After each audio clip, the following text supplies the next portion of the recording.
আসসালামু আলাইকুম, আপনাদের সবাইকে স্বাগতম করছি আমার ইউটিউব চ্যানেলে। আমি জান্নাতুল সাফা ঈশা নিয়ে আসলাম আপনাদের জন্য আরও নতুন একটি ভিডিও। আজকে সকালে বানিয়েছিলাম পরোটা আর সুজির হালুয়া। আজকে সকাল থেকে শরীরটা অনেক ক্লান্ত লাগছিল, তাই ইচ্ছে করছিল না কোনো ভিডিও নিতে। তাই তখন ভাবলাম যে ভিডিও নিব না, তারপর ভাবলাম যে না, আজকে খালি খালি দিনটা নষ্ট না করে একটু ভিডিওটা নিই, আপনাদের সাথে কিছু কথা শেয়ার করি। যেহেতু আপনারা আমার ফ্যামিলির মতো, তাই সন্ধ্যা থেকে ভিডিওটি নেওয়া স্টার্ট করেছি। সন্ধ্যা থেকে আমি আমার বিছানার বেডশিটটা বিছিয়ে নিচ্ছিলাম। এর আগের দিন আমি রুমটা ডিপলি ক্লিন করেছিলাম, তারপর সেদিন আর চাদরটা বিছাইনি, কারণ আমি তো শুকনো এভাবে রেখেছিলাম। পরের দিন যখন রৌদ্র উঠেছিল, মানে আজকে আমি সকালে তোষক আর কভারগুলো সুন্দর করে রৌদ্র দিয়েছিলাম। কম্বল যা ছিল সব কিছু একদম রোদে শুকিয়ে এখন আমি চাদরটা বিছিয়ে নিচ্ছি। চাদরটা বিছিয়ে আমি আমার রুমটাকে সুন্দর করে ক্লিন করে নেব।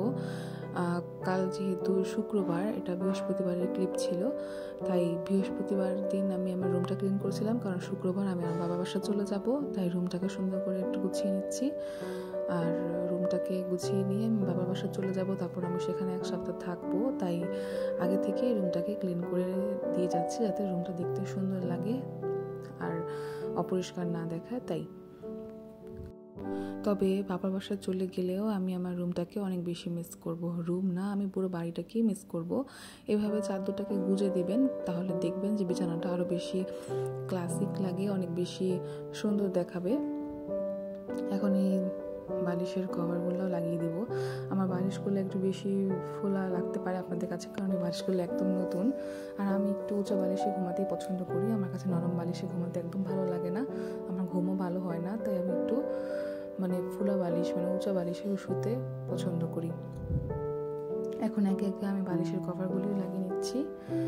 অফ ক্যামেরাতেই লাগিয়েছি, কারণ বালিশের কভারগুলো আপনাদের দেখালে তখন ভিডিওটা আরও বেশি বড় হয়ে যাবে। তাই অফ ক্যামেরাতেই আমি আমার কাজগুলো করে নিয়েছি। দেখেন, বালিশের কভারটা মোটা হওয়ার কারণে কভারটা ঢুকতে চাচ্ছিল না, অনেকটা সময় লাগছিল। তারপরে ভাবলাম আপনাদের দেখাই, তাই ক্লিপগুলো নিয়ে নিলাম পুরোটাই। আজকে রুমটাকে সুন্দর করে ক্লিন করেছি বিধায় আজকে রুমটা অনেক সুন্দর লেগেছিল। আপনারা ভিডিওটা শেষেই বুঝতে পারবেন যে কতটা দেখতে সুন্দর লাগে। তাছাড়া গোছানো পরিপাটি জিনিস সবসময় অবশ্যই সুন্দর। যে কোনো জিনিস যদি মানুষ যত্ন করে গুছিয়ে রাখতে পারে, তাহলে এমনিতেই অটোমেটিক্যালি তার সৌন্দর্য আরও দ্বিগুণ হয়ে যায়। আর আমি সবসময় চেষ্টা করি সব কিছুই সুন্দর করে ক্লিন করে রাখার, কারণ আমার কাছে মনে হয় গুছানো পরিপাটি জিনিস দেখতে অনেক সুন্দর দেখায়। তার থেকে বেশি যদি আপনি রুমটাকে সুন্দর করে ডেকোর করতে পারেন, তাহলে আরও বেশি সুন্দর দেখাবে। তাই আমি চেষ্টা করি যতটুকু সম্ভব ততটুকুর মধ্যেই গুছিয়ে রাখতে চেষ্টা করি। আজকে আমি আমার রুমটা অনেক সুন্দর করে ক্লিন করেছি, পাশাপাশি বাথরুমটাও পরিষ্কার করেছিলাম। সব কিছুই সুন্দর করে পরিষ্কার করেছি। বাইরের ড্রয়িং রুমটাও পরিষ্কার করেছি, আপনাদেরকে অবশ্যই দেখাবো সব কিছু। পাশে থাকবেন প্লিজ, ভিডিওটি স্কিপ করে দেখবেন না, সম্পূর্ণ ভিডিওটি দেখার চেষ্টা করবেন, একটু ধৈর্য ধরে দেখবেন প্লিজ। যদি ভিডিওটি ভালো লেগে থাকে তাহলে অবশ্যই একটি লাইক দিয়ে ভিডিওটি কন্টিনিউ করবেন। যদি আপনি আমার চ্যানেলে নতুন হয়ে থাকেন তাহলে অবশ্যই চ্যানেলটি সাবস্ক্রাইব করে আমার পাশে থাকবেন। যদি আপনি সব কিছু করে থাকেন তাহলে আপনাকে অসংখ্য ধন্যবাদ। কমেন্ট করে অবশ্যই জানাবেন যে আমার ভিডিওগুলো আপনাদের কাছে কেমন লাগে। এই তো দেখতে পাচ্ছেন, এটা হচ্ছে আমার কম্বল। আর কম্বলটা যেহেতু একদমই হালকা কালার, তাই আমি এই কম্বলটা একটা কভারের মধ্যে ঢুকিয়ে সবসময় ব্যবহার করে থাকি। তাহলে কি হয় যে আমার কম্বলটা ময়লা হয় না, আর এই কম্বলটা ধোয়াও যায় না, যেহেতু এটা অনেক মোটা আর এটার ভিতরে ধুলে হয়তো শুকাবে না তুলাগুলি। তাই আমি কভারটার সাহায্যে ব্যবহার করি আর এই চেনটা লাগিয়ে দিচ্ছি। আর যখন কভারটা ময়লা হবে তখন আমি কভারটা উঠিয়ে নেব, তারপর এটাকে আবার ধুয়ে দিলেই আবার ক্লিন হয়ে যাবে, আমার কম্বলটা নষ্ট হয় না। এই এই কম্বলের যে কভারটা, এটা আমার শাশুড়ি আমাকে দিয়েছেন, তো আমি এটাকে ব্যবহার করে থাকি সবসময়। শীতের সময় ব্যবহার করি, আর যেহেতু গরমের সময় মোটা কম্বল লাগে না, কোনো কমফোর্টারই ব্যবহার করতে হয় না, পাতলা একটা কম্বল বা খেতা নিলেই হয়ে যায়। তাই আর কি এই কভারটা ব্যবহার করেই আমি আমার কম্বলটাকে ঢেকে রাখি, যাতে নোংরা না হয় আর দেখতে অনেকটা সুন্দর লাগে, অ্যাট্রাকটিভ লাগে, অন্যরকম দেখায়। দেখতেই পাচ্ছেন, এখন আমি এভাবেই সেট করে রেখে দিলাম। এই তো আমার বিছানা গোছানো হয়ে গেল। এখন রুমটাকেও ক্লিন করেছি, প্লাস ড্রয়িং রুমটাকেও এখন ঝাড়ু দিয়ে নিচ্ছি। ঝাড়ু দিতে দিতে আপনাদের সাথে আরও কিছু কথা শেয়ার করি। এই যে দেখতে পাচ্ছেন, এটা হচ্ছে আমার কি বলে সেটাকে, সুকেস, যেখানে আমরা নিজের অ্যানোমেলিয়াম বা কোনো শোপিস টুপিস ডিকোর করে থাকি। যেহেতু এটা আমার একদম নতুন সুকেস ছিল, তাই এটা এখনও আমি পুরোপুরি ফুলফিল করে ডিকোর করতে পারিনি। কিছু কিছু জিনিস দিয়ে ডিকোর করেছি, তো ওগুলোই আপনাদের সাথে শেয়ার করছি। মানে একটু একটু করে আমি আমার এই জিনিসটাকে ডিকোর করবো, একবারে তো পুরোটা সাজানো সম্ভব না, তাই আমি অল্প অল্প করে চেষ্টা করেছি, একটু একটু করে ডিকোর করেছি। এটাকে আজকে আমি সুন্দর করে পরিষ্কার করেছি, যেহেতু ভিতরে অনেক ময়লা ছিল, অনেকদিন পর পরিষ্কার করেছিলাম। তো এই যে একটু একটু করে আমি আমার জিনিসগুলো দেখাচ্ছি আপনাদেরকে। এগুলাই কিনেছি এই কয়েকদিনে, মানে বেশি দিন হয়নি, একটু একটু করে সাজিয়েছি। আরও অনেক কিছু কেনা বাকি, সেগুলো কিনে অবশ্যই আপনাদের সাথে শেয়ার করবো ইন ফিউচার। তো এই তো এটা হচ্ছে আমাদের ড্রয়িং রুম। এটা কখনো আপনাদের সাথে শেয়ার করা হয়নি। এখানে বসে আমরা টিভি দেখি, আড্ডা দিয়ে থাকি। এই যে এখন কুশনটাও রেখে দিলাম। কুশন ছাড়া আমার বেডটা একদম ইনকমপ্লিট লাগে, এটা আমার অনেক প্রিয় কুশন। তারপর এই দেখতেই পাচ্ছেন রুমটা অনেকটা সুন্দর দেখাচ্ছে। ও, আমার এখনই মনে পড়লো যে আমি আমার রুমের পাপোশটাও ধুয়ে দিয়েছিলাম, যেটা আমি শুকা দিয়েছি। আর পাপোশ ছাড়া ঘরের সৌন্দর্য বোঝাই যায় না, তাই এখন এক দৌড় দিয়ে নিয়ে আসবো আমার পাপোশ। তারপর সেই পাপোশটা বিছিয়ে দিলে দেখতে পারবেন যে রুমটা আরও বেশি সুন্দর দেখাবে। তো এইভাবেই চেষ্টা করি অল্প অল্প করে ছোটো ছোটো জিনিস দিয়ে রুমটাকে সুন্দর করে রাখার। তাছাড়া আমাদের মেয়েদের সবসময় গোছানো সংসার পছন্দ, আগে বলেছি। এটা হচ্ছে আমার আলমারি, এখানে আমি আমার যাবতীয় জিনিস রাখতে পারি। এটার ভিতরে অনেক স্পেস আছে, যেহেতু আমরা 2টা মানুষের কাপড় চোপড় রাখি, তো এত বেশি জায়গার প্রয়োজন হয় না। অনেক জায়গায় আছে বাকি এখনও, যেগুলো এখনও ভরেনি। এটা আমাদের ওয়ার্ডরোব, যেখানে আমরা পোশাক রেখে থাকি। আর এটা আমার ড্রেসিং টেবিল, যেখানে আমি আমার সাজগোজ করে থাকি, আমার পছন্দের জায়গা।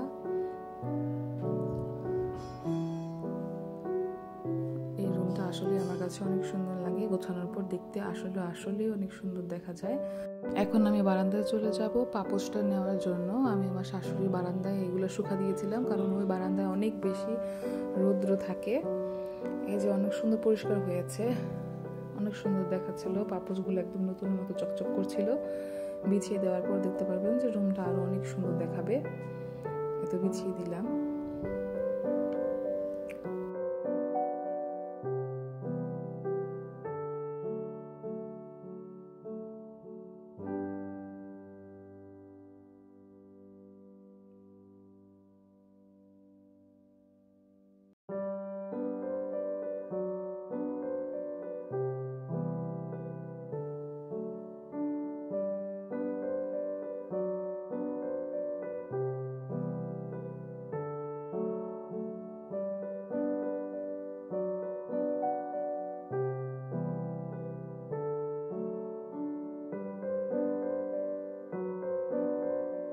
এই তো বেছানো শেষ। এখন আমি রুমে লাইট অফ করে বাইরে চলে যাব।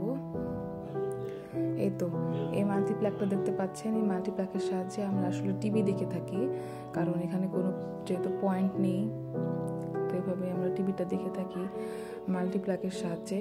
আমার শাশুড়ি লাইভ করছিল, তখন আমি চিন্তা করলাম যে টিভিতেও লাইভটা দেখি। তারপর আমার ইচ্ছা করলো যে আমি একটা ট্রেন্ড ফলো করি, সবাইকে দেখেছি এভাবে রুমটা ক্লিন করার পর একটু রুম স্প্রে দিয়ে ক্লিপ নেয়, তাই আমিও সেটা করছিলাম। তারপর আজকে আমার শাশুড়ি এই খিচুড়িটা রান্না করেছিল, ভুনা খিচুড়ি, তাই ভাবলাম তাড়াতাড়ি খেয়ে ফেলবো। গরম গরম খেতে ভুনা খিচুড়ি অনেক ভালো লাগে। একটু ভর্তাও নিয়েছিলাম, মুরগি দিয়ে রান্না করেছিল, খুব টেস্টি হয়েছিল। আর আমার যেহেতু খেতে খেতে টিভি দেখার বদ অভ্যাস হয়ে গিয়েছে, জানি না এই অভ্যাসটা আমি কীভাবে ঠিক করব। তবে আমি টিভিতে শিনচ্যান দেখছিলাম। হ্যাঁ, আমি কার্টুনও দেখি, মানে কি বলবো, খুব লজ্জার বিষয়, কিন্তু আমার কার্টুন দেখে খেতে হয়, তাই আমি টিভিতে শিনচ্যান দেখছিলাম আর আমার খিচুড়িটা এনজয় করছিলাম। একা একাই খাচ্ছিলাম, কারণ আমার খুব খিদাও লেগেছিল, সাথে একটু ডাল ভর্তা ছিল। খাওয়া দাওয়া শেষ করলে ভাবলাম যেহেতু বাসায় চলে যাব কাল, তাই প্যাকিংও করা উচিত। তাই আমি ঘরে এসে এখন আবার আমার ব্যাগটা গুছাচ্ছিলাম, সব কাপড় টাপড় নিয়ে নিচ্ছিলাম, কারণ 1 সপ্তাহ থাকবো যেহেতু, তাই সব কিছুই নিতে হবে। যেগুলো আমার প্রয়োজনীয় জিনিস আমি সব কিছুই নিয়ে নিয়েছি।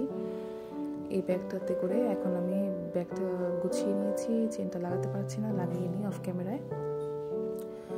এই তো আমার ব্যাগ গুছানো শেষ। এখন আমি আমার পার্সটাও রেডি করব, কারণ পার্সের মধ্যে মানুষের নিত্য প্রয়োজনে অনেক কিছু নিতে হয়।